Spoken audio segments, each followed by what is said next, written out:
which was imposed in Accra, Tema, Kaswa, Greater Kumasi, lasted for only 3 weeks, which was lifted subsequently by President Akufo-Addo on the 20th of April 2020. More than a month ago, whereupon government ceased the distribution of hot meals and dry foods in lockdown areas forthwith. Yet to date, government has not provided an information to provide to either Parliament or the general public on how these funds were utilized during the lockdown period for the people of Ghana to know whether or not the intended objectives was actually realized or not. Unfortunately, the low coverage and the haphazard implementation of these interventions during the lockdown period,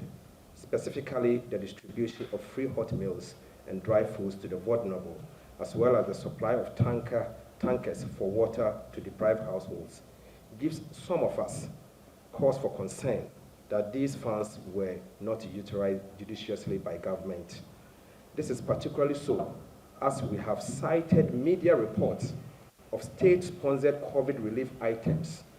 meant for the vulnerable being sold in the market by functionaries of the ruling New Patriotic Party in Kumasi and other parts of the country. As a responsible opposition, with the responsibility of protecting the public purse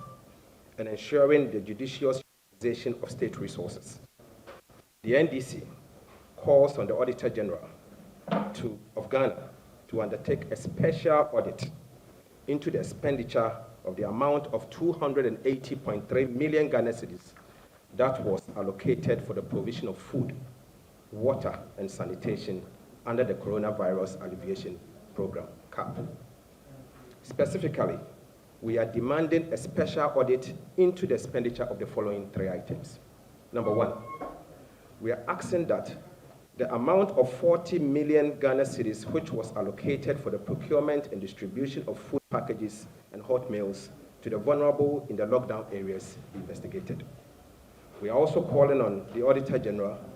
that the amount of 40.3 million Ghana cedis which was allocated for the Ghana National Buffer Stocks Company for the procurement and distribution of dry food to the vulnerable in the lockdown areas will also be investigated. Again, we are saying that the amount of 200 million Ghana cedis allocated for the provision of water and sanitation, especially the amount spent on the supply of tankers of water to deprived households, be investigated. This call of ours is anchored on Section 16 of the Audit Service Act 2000, Act 584,